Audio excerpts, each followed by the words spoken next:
باقی 3 صوبوں میں بہت سکسیسفلی افغانس کو باہر پاکستان سے واپس جو انلیگل افغانس ہیں ان کو بھیجنے میں کامیاب ہو رہے ہیں، لیکن KPK میں اس ٹائم پہ صورتحال اس کے برعکس ہے، اور وہاں پہ اس ٹائم پہ باقاعدہ طور پہ ان کو پروٹیکٹ کیا جا رہا ہے۔ سیاست آپ بالکل کریں، آپ کا جو دل کرتا ہے کریں، اس پہ ہمارا کوئی ان کے ساتھ وہ نہیں ہے، لیکن یہ نہیں ہو سکتا کہ جہاں پہ نیشنل سیکیورٹی کی بات آ جائے وہاں پہ کوئی صوبہ اپنی پالیسی بنا کے نہیں چل سکتا، یہ نہیں ہو سکتا اور نہ اس کی اجازت دیں گے۔ خیبر پختونخوا میں غیر قانونی افغانوں کو تحفظ دیا جا رہا ہے۔ قومی سلامتی پر کوئی صوبہ اپنی پالیسی بنا کر نہیں چل سکتا، وفاقی حکومت کے فیصلے پر عمل کرنا پڑے گا۔ وزیر داخلہ محسن نقوی کا دو ٹوک پیغام، غیر ملکی افغانیوں کو نکالنے کی ذمہ داری علاقہ SHO کو دینے کا اعلان۔ کہا SHO اپنے علاقوں میں مقیم غیر قانونی افغانیوں کو نکالیں، جتنے بھی حملے ہو رہے ہیں ان میں افغان ملوث ہیں۔ وزیر داخلہ نے خبردار کیا کہ سوشل میڈیا پر غلط خبر پر کریک ڈاؤن ہوگا۔ کوئی لندن میں بیٹھ کر بکواس کر رہا ہے کہ اداروں میں مسئلہ چل رہا ہے تو انہیں بتا دیں کہ وہ بہت جلد واپس آ رہے ہیں، بہت جلد ساری باتوں کا جواب دینا ہوگا۔ ایک سوال پر محسن نقوی نے کہا کہ باہر ملک جانے سے روکنے کی بات درست نہیں، کوشش ہے کہ اپنے پاسپورٹ کی رینکنگ بہتر کریں۔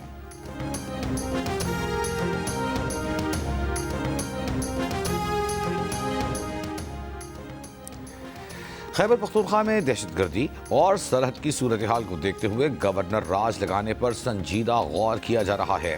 وزیر مملکت برائے قانون بیرسٹر عقیل ملک کی پروگرام نیا پاکستان میں گفتگو۔ کہا گورنر راج 2 ماہ کے لیے لگایا جا سکتا ہے، حالات کے مطابق توسیع بھی ہو سکتی ہے۔ گورنر خیبر پختونخوا کے مشیر اطلاعات شفیع جان نے کہا کہ گورنر راج لگانا چاہتے ہیں تو آج ہی لگا دیں، ایسے ایڈونچر کی کوشش پر رد عمل انہیں پتہ چل جائے گا۔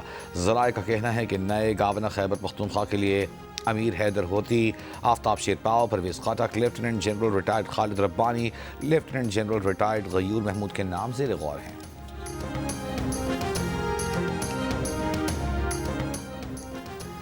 پنجاب کے شہر تلا گنگ سے افغان دہشت گرد قاسم عرف حسن گرفتار۔ سیکیورٹی حکام کی جانب سے جاری ویڈیو میں گرفتار دہشت گرد نے کہا کہ وہ 30 سال پہلے افغانستان سے لکی مروت پاکستان آیا۔ سیرا درگاہ میں 2025 میں طالبان کمانڈر ارمانی کے ساتھ ملاقات ہوئی۔ طالبان کمانڈر ارمانی نے اسے جہاد کی دعوت دی۔ کمانڈر ارمانی نے فوجی قلعے پر فدائی حملہ کرنے کی غرض سے ریکی کرائی، لیکن مناسب موقع نہ ملنے پر وہ حملہ نہ کر سکا۔ گرفتار دہشت گرد نے بتایا کہ وہ ستمبر میں پنجاب چلا گیا، جس کا مقصد لڑکے تلاش کرنا، تنظیم میں بھرتی کرنا تھا۔ پنجاب میں کچھ دن گزارنے کے بعد اسے پولیس نے گرفتار کر لیا۔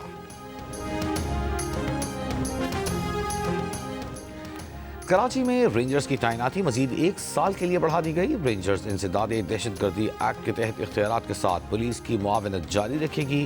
سندھ کابینہ کے اجلاس میں فیصلے کی منظوری۔ ترجمان وزیر اعلیٰ سندھ کے مطابق سندھ رینجرز کی تعیناتی کی نئی مدت 9 دسمبر 2025 سے مؤثر ہوگی۔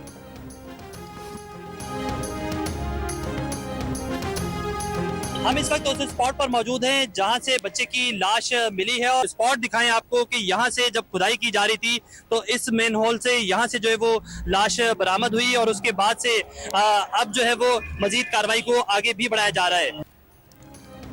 نیپا فلائی اوور کے قریب مین ہول میں گرنے والے 3 سال کے ابراہیم کی لاش 14 گھنٹے بعد مل گئی۔ لاش 1 کلومیٹر دور نالے سے برآمد ہوئی۔ مقامی افراد کا کہنا ہے کہ واقعہ 9:30 بجے کے قریب پیش آیا۔ ٹاؤن UC کے افراد 11:30 بجے آئے۔ قریب سے گزرنے والے ایکسکیویٹر اور سرکاری حکام کو 40 سے زائد کالز اور ای میل کی۔ صبح تک صرف BRT کے ایک انجینئر نے رابطہ کیا۔ انتظامی اہلکار ایک دوسرے پر ذمہ داری ڈالتے رہے۔ بچے کے والد کا کہنا ہے کہ گزشتہ رات ڈپارٹمنٹل سٹور آئے تھے، شاپنگ کر کے باہر نکلے تو بیٹا ہاتھ چھڑا کر بھاگا۔ موٹر سائیکل مین ہول کے قریب پارک تھی۔ بیٹا آنکھوں کے سامنے گٹر میں گرا۔ مین ہول پر ڈھکن نہیں تھا۔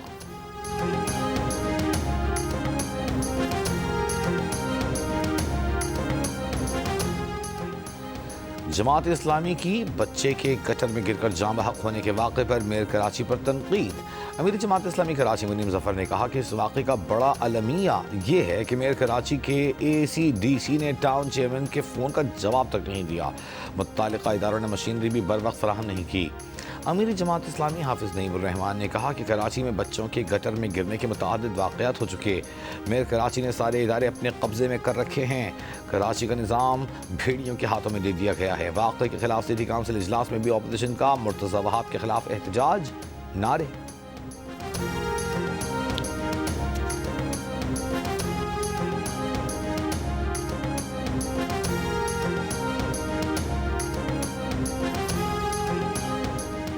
میئر کراچی مرتضی وہاب کا مین ہول میں بچے کے گر کر جم حق ہونے اور سرکاری مشینری نہ ملنے کی تحقیقات کا اعلان، والدین سے اظہار تعزیت۔ میڈیا سے گفتگو میں کہا کہ جس مین ہول میں بچہ گرا وہ برساتی نالہ ہے، مین ہول پر کور نہیں تھا، لیکن واٹر کارپوریشن کو اس کی کوئی شکایات نہیں ملی۔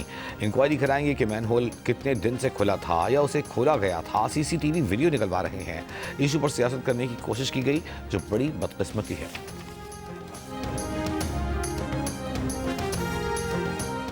انسداد دہشت گردی عدالت راولپنڈی کا شوکت خانم اسپتال اور نمل یونیورسٹی کے اکاؤنٹس بحال کرنے کا حکم۔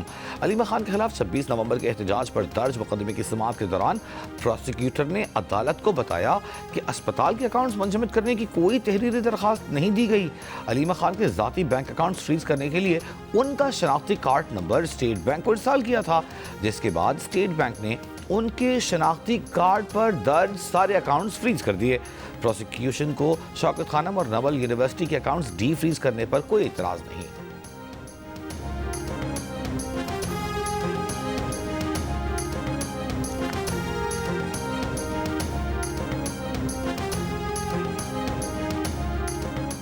ایڈوکیٹ جنرل خیبر پختونخوا شاہ فیصل عثمان خیل کا کہنا ہے کہ صوبے میں گورنر راج لگا تو ہائی کورٹ اور سپریم کورٹ جائیں گے۔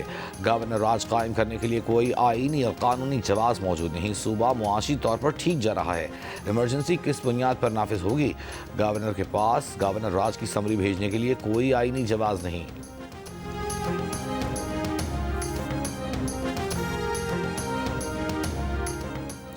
وزیر خزانہ محمد اورنگزیب نے کہا ہے کہ تیزی سے بڑھتی آبادی کے دباؤ نے معاشی استحکام کو چیلنج بنا دیا۔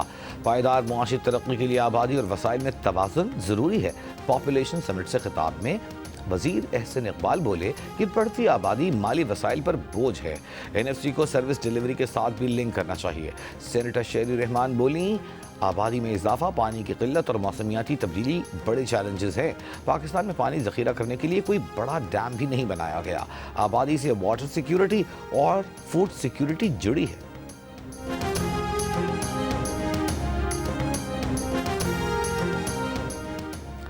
وزیر اعظم شہباز شریف برطانیہ میں 4 روز قیام کے بعد آج وطن واپس روانہ ہوں گے، رات تک وطن پہنچیں گے۔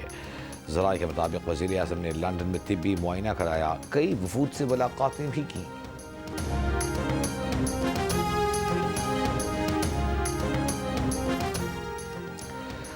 وزیر دفاع خواجہ آصف نے کہا ہے کہ چیف آف ڈیفنس فورسز کے نوٹیفیکیشن کا عمل شروع ہو گیا ہے۔ وزیر اعظم شہباز شریف جلد وطن واپس پہنچ رہے ہیں۔ چیف آف ڈیفنس فورسز کا نوٹیفیکیشن مقررہ وقت پر جاری کر دیا جائے گا۔ سی ڈی ایف نوٹیفیکیشن پر مزید کسی طرح کی قیاس آرائیوں کی کوئی گنجائش نہیں ہے۔ فیلڈ مارشل سید عاصم منیر سے مصر کے وزیر خارجہ ڈاکٹر بدر احمد العاطی کی ملاقات۔ آئی ایس پی آر کے مطابق دفاع اور سیکیورٹی تعاون، عسکری روابط، ٹریننگ کے اشتراک اور علاقائی امن و استحکام پر تبادلہ خیال کیا گیا۔ بدلتی علاقائی سیکیورٹی صورتحال کے تناظر میں درپیش چیلنجز سے نمٹنے کے لیے اعلیٰ سطح کے روابط کے تسلسل کی اہمیت پر زور۔ وزیر داخلہ محسن نقوی سے وزیر ٹرانسپورٹ پنجاب بلال اکبر خان کی ملاقات۔ ٹرانسپورٹ سیکٹر میں اصلاحات اور راولپنڈی اسلام آباد میٹرو بس سروس مزید بہتر بنانے پر تبادلہ خیال۔ وزیر داخلہ نے کہا اسلام آباد کے شہریوں کے لیے تاریخ میں پہلی بار الیکٹرک بس کا اجرا کیا گیا۔ ای بسوں کا دائرہ کار بتدریج بڑھایا جا رہا ہے۔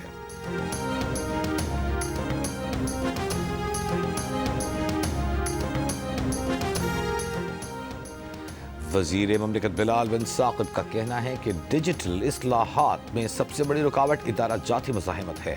گورننس میں ڈیجیٹل انقلاب ضروری ہے ورنہ نظام بیٹھ جانے کا خطرہ ہے۔ قومی سلامتی کے لیے ڈیجیٹل انفراسٹرکچر کو دل سے قبول کرنا ہوگا۔ ملازمتوں، فری لانسنگ، کال سینٹر سمیت ہر شعبے پر اے آئی کے گہرے اثرات ہوں گے۔ اے آئی کو اپنانے میں تعلیمی نظام کی کمزوری بڑی رکاوٹ ہے۔ بنگلہ دیش کی سابق وزیر اعظم شیخ حسینہ واجد پر 2009 کی بغاوت کے دوران فوجی افسران کے قتل کا حکم دینے کا الزام۔ تحقیقاتی کمیشن کی رپورٹ کے مطابق بغاوت کے دوران 74 افراد ہلاک ہوئے تھے، جن میں درجنوں اعلیٰ فوجی افسران شامل تھے۔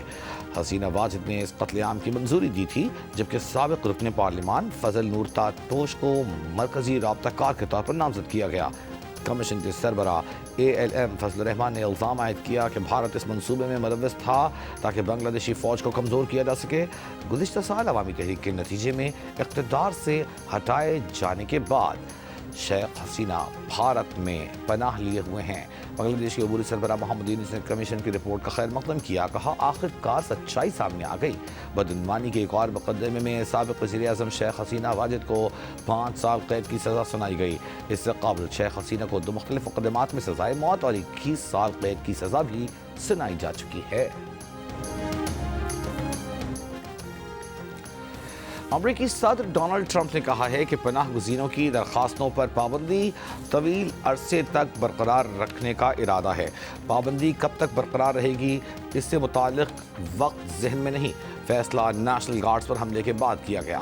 ہوم لینڈ سیکیورٹی کا کہنا ہے کہ پابندی کا اطلاق ان ممالک پر ہوگا جو پہلے ہی سفری پابندیوں کی فہرست میں شامل ہیں۔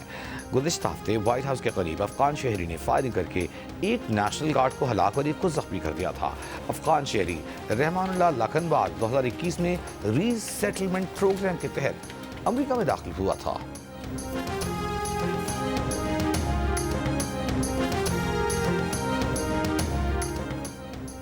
لکی مربت کے علاقے بخمل احمد زئی میں پولیس موبائل پر خودکش حملہ، ایک پولیس اہلکار شہید، 6 زخمی۔ پولیس کے مطابق دونوں حملہ آور سڑک کنارے کھڑے تھے۔ پولیس موبائل قریب آنے پر ایک نے خود کو دھماکے سے اڑا لیا۔ حملہ آور 2 تھے، ایک فرار ہو گیا جس کی تلاش جاری ہے۔ دھماکے کے بعد علاقے میں سرچ آپریشن جاری ہے۔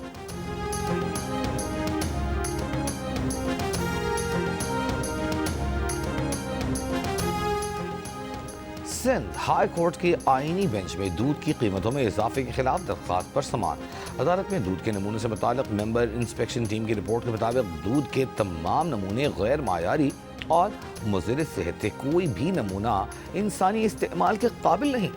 درجنوں نمونے Pakistan standard and quality control authority کو ارسال کیے گئے۔ عدالت میں کمشنر کراچی نے دودھ کی قیمتوں کا نوٹیفیکیشن پیش کیا۔ نوٹیفیکیشن کے مطابق ڈیری فارمز 200 روپے، ہول سیلرز 208 روپے، ریٹیلرز 220 روپے فی لیٹر دودھ فروخت کریں گے۔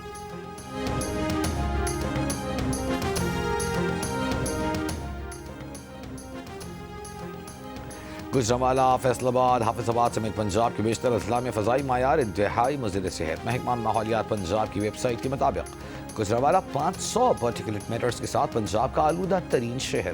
فیصل آباد میں 215، حافظ آباد میں 213 پارٹیکولٹ میٹرز ریکارڈ۔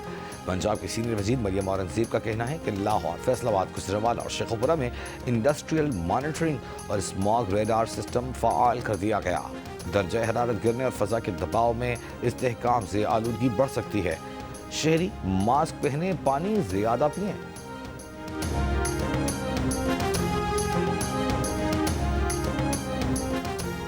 آج سے پیٹرولیم مصنوعات کی قیمتوں میں کمی۔ 1 لیٹر پیٹرول 2 روپے کی کمی کے بعد 263 روپے 45 پیسے کا ہو گیا۔ 1 لیٹر ہائی سپیڈ ڈیزل 4 روپے 79 پیسے کمی کے بعد 279 روپے 64 پیسے کا ہو گیا۔ کاروباری پارٹنرز کے درمیان تنازع پر فوجداری کارروائی نہیں ہو سکتی۔ پارٹنرشپ میں شریک فرد کو مشترکہ ملکیت پر امانت میں خیانت کا مرتکب قرار نہیں دیا جا سکتا۔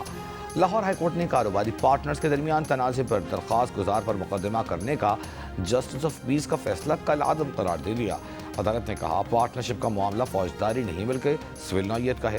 پارٹنرشپ کے تنازع کا حل سول عدالت میں اکاؤنٹ سیٹلمنٹ سے ممکن ہے۔ عدالت نے درخواست گزار کے خلاف FIR کا حکم غیر مؤثر قرار دے دیا۔ پاکستانی نژاد امریکی شہری نے الزام لگایا تھا کہ درخواست گزار بطور سیلز مینیجر مالی خورد برد میں ملوث تھا۔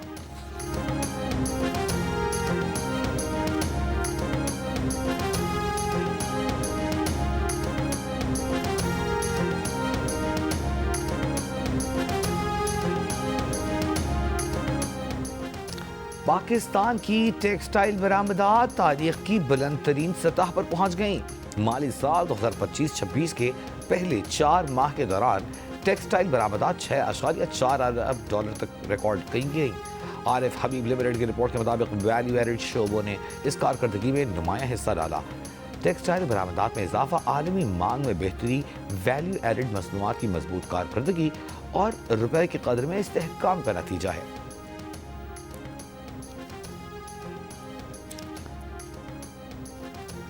بلوچستان کانسٹیبلری مری میں 150 جوانوں کی 100% میرٹ پر بھرتی کا عمل مکمل۔ وزیر اعلیٰ سرفراز بگٹی کا کہنا ہے کہ بلوچستان کانسٹیبلری میں میرٹ پر بھرتیاں خوشائن ہیں۔ حکومت سیکیورٹی اور گڈ گورننس دونوں محاذوں پر بھرپور پیش رفت کر رہی ہے۔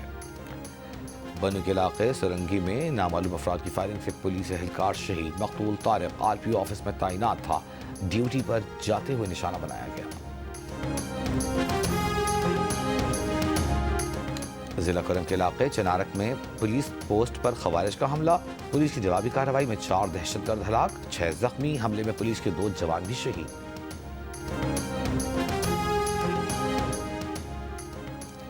دنیا بھر میں ایڈز سے بچاؤ کا دن۔ اپنے پیغام میں وزیر اعلیٰ پنجاب مریم نواز نے کہا کہ ایڈز کے مریض نفرت نہیں، ہمدردی کے حقدار ہیں۔ ایڈز کی روک تھام، جانچ اور علاج تک رسائی میں عدم مساوات ختم کی جائے۔ متاثرہ افراد کو معاشرے کا کارآمد حصہ بنانا حکومت کا عزم ہے۔ ایرانی وزیر خارجہ عباس عراقچی کی تہران میں نائب سعودی وزیر خارجہ سے ملاقات، باہمی دلچسپی کے شعبوں میں تعاون کو وسعت دینے پر تبادلہ خیال۔ ایرانی وزیر خارجہ نے فلسطین میں صہیونی حکومت کی نسل کشی، لبنان اور شام میں اسرائیلی فوجی جارحیت کو علاقائی اور عالمی امن و سلامتی کے لیے سب سے بڑا خطرہ قرار دیا۔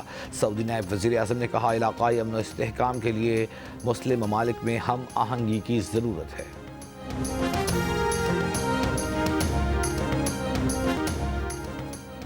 قائد اعظم ٹرافی کے فائنل میں سیالکوٹ اور کراچی بلوز کی ٹیمیں لاہور کے قذافی اسٹیڈیم میں مد مقابل۔ Chairman Pakistan cricket board Mohsin Naqvi کا قذافی اسٹیڈیم کا دورہ، فائنل میچ دیکھا، کھلاڑیوں سے ملاقات کی، نیک خواہشات کا اظہار کیا۔ وزارت ثقافت سندھ کے زیر اہتمام کراچی میں رنگ رنگ سندھ کرافٹ فیسٹیول ختم۔ فیسٹیول میں آخری روز غیر معمولی رش رہا۔ سندھ اور دیگر صوبوں کے ثقافتی سٹالز توجہ کا مرکز۔ لوک موسیقاروں، گلوکاروں نے حاضرین کو خوب محسوس۔ اور پاکستان آئیڈل کے گالا راؤنڈ میں جگہ بنانے والے بہاولپور کے نوجوان آریان نوید بھٹی کا گھر واپس پہنچنے پر شاندار استقبال۔ اہل خانہ کا کہنا ہے کہ آریان نے سخت حالات کے باوجود کبھی ہمت نہیں ہاری، ہمیشہ اپنی محنت سے نام بنانے کا خواب دیکھا۔